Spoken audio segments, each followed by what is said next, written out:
Hi everyone, and welcome back to my channel. As you can see, I've made good on my promise from the last video and have finished carving the base body for this project that I'm working on. It's pretty much hot off the press. As you can see, there's still the support tabs in the side that I haven't filed off yet. The carve went mostly well, but there were some problems at the end and that resulted in some imperfections.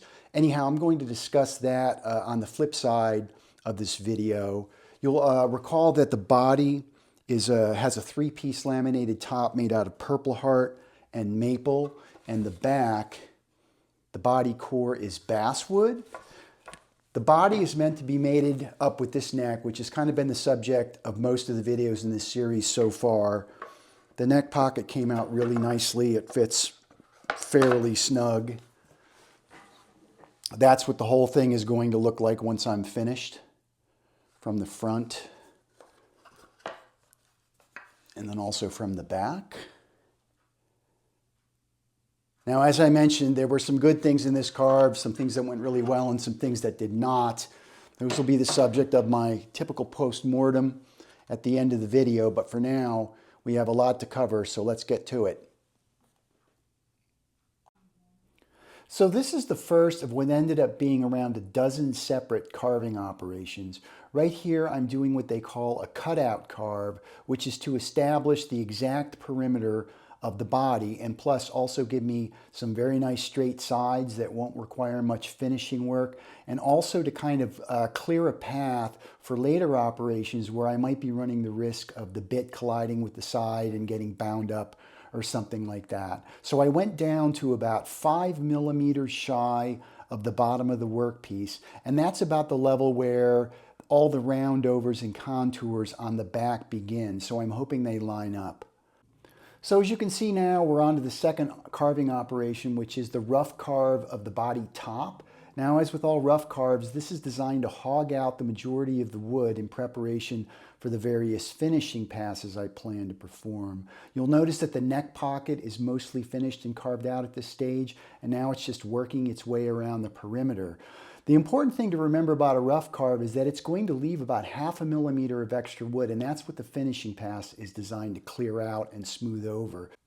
So what you're seeing in this sequence is the machine carving the recess for the bridge and the cavity for the pickup. Now, if you look really closely, you'll notice a slight shelf around the perimeter of both of these cavities, and that's from the first time I attempted this carve, which did not go to plan. So I've recalibrated and I'm doing it again, but nonetheless, I'm still going to have to contend with that little shelf that was carved into the body from the first operation. I'll discuss that a little later in the video. So now we're going to speed up the camera a little bit and watch it finish out the carve of these two cavities. It's going to eat its way down to depth and then move on to the next operation, which is this operation. It's called a waterline carve. And what it's doing is very similar to the cutout carve from the first sequence in the video, where it's tracing the perimeter of these very important pockets and precisely carving it to the final dimension. Now, this is essential for the neck pocket especially because I want a nice snug fit between the pocket and the neck. It's not as important for the pickup cavity or the bridge recess, but at the same time, it produces a nice crisp pocket with clean lines, and it's a nice aesthetic result. So at this stage, we're on to the finishing pass for the top of the body. And to do this, I'm using a 1/4-inch ball nose bit and a Y parallel carving strategy, which means that the bit is going to move consistently along the Y axis as it moves around the perimeter of the body and smooths away all the excess wood that resulted from the rough carve that I showed you a little while earlier. So now that the finishing pass is complete, let's do a quick flyover and see the results so far. The roundovers look good. All of the pockets look sharp, the edges look sharp, but I still have one operation to perform before I can call the carve of the body top finished, and that is to plane the surface ever so slightly to get rid of those shelves that I discussed earlier in the video. Now, lucky for me, I've got some margin in this blank, and I also only need to cut down about 1/4 millimeter to get rid of those pockets. One consequence of this, of course, is that I'm exposing the brown surface of the purple heart, but that's fine. I'll leave it out to get a suntan, and that vivid purple color will return. More importantly, I have to start thinking about flipping this piece over and getting it oriented correctly for carving the back.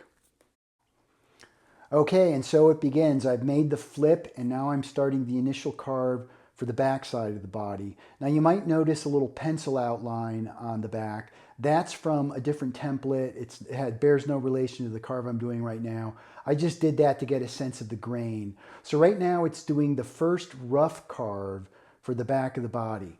And what I'm hoping for here is once it's dug down about, oh, say 5 or 6 millimeters, it's going to expose the voids in the top surface, and I'll have a sense of whether the thing is in good alignment. So far, it's looking pretty good. I can tell by looking at the sides and the end, but what I'm waiting for is for the bit to break through into the voids from the front carve, and that'll give me an even better sense of where I stand with respect to having good alignment front to back. Okay, so now that the bit is starting to break through, I can tell that the alignment is still pretty good, which means I'm ready to move on to the next carving operation, which is to carve the belly contour, the rough carve for the belly contour, which you're seeing now. So once again, the familiar process of eating down through the layers, leaving that little stair step effect, which is going to be smoothed out when I go to do the finish pass for this carving operation. So up next, we have a two-part operation to carve the control cavity. First, I'm carving a shelf for the control cavity on which the control cavity cover will end up sitting. And what I'm going to do next is the control cavity itself. Now I'm coming in with a vacuum here because I need visibility of the bottom of this cavity. What I'm looking for is breaking through to basically the bottom surface of the top. Once I see that, I know this carve is nearly finished. Finally, I'm carving the recesses for the ferrules, which are the little pieces of hardware we use to bolt the neck onto the body. Up next, of course, we have the very important and consequential finish carves. The first finish carve is of the belly contour, which went pretty well, and I got a nice result. As you can see, it's just kind of very slowly moving along the x-axis this time to give me that smooth final product. But here's where things started to go a little wrong in this whole process.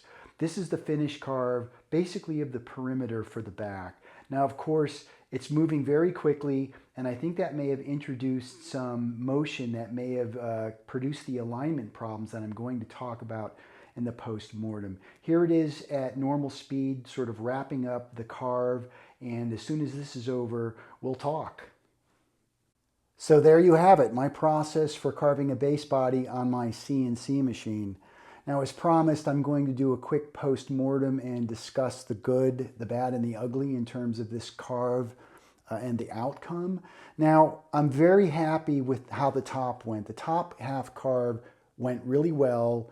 All the roundovers are smooth, the edges are sharp, the dimensions are correct, everything went great.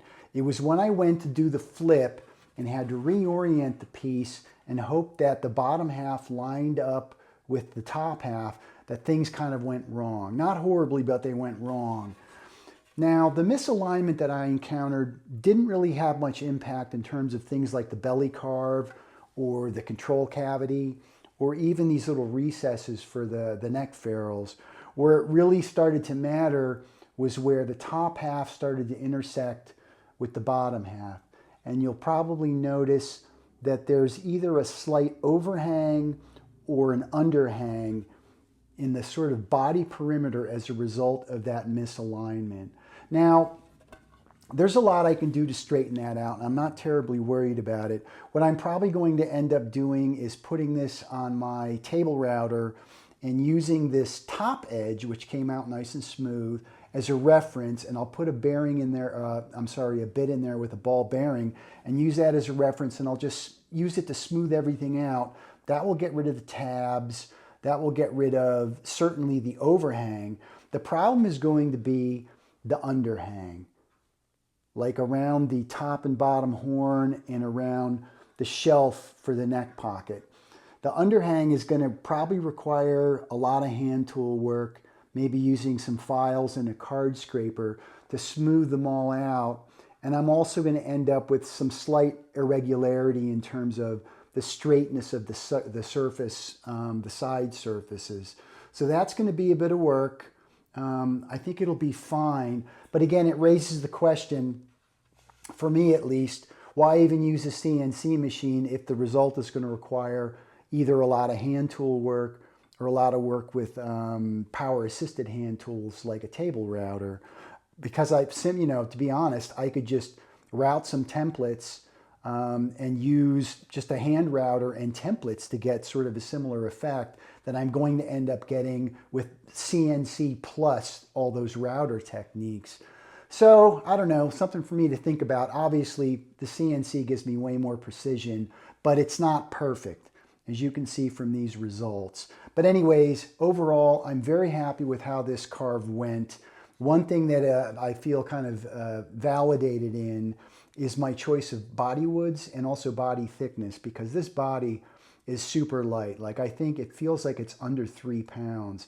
And the neck maybe is another 3 pounds. So together the whole base so far is about 6 pounds total. And that is well under the 10-pound total goal that I'm going for, which is kind of the average weight of a base. So I think I'm going to be considerably under that, even though I still have to strap on a number of metal parts that are going to add some weight. So overall, it went well. I love the way the thing looks. I'm hoping that the cleanup work to get rid of these tabs, take care of some of these overhangs and underhangs, I hope that goes smoothly, and then I'll be ready for the next step. Not sure what the next video is going to be. I'm not sure I'm going to bother to sort of film and show you all this handwork, which is pretty tedious, and most people are familiar with using a file and such. But anyways, I will keep you posted, and I look forward to seeing you next time.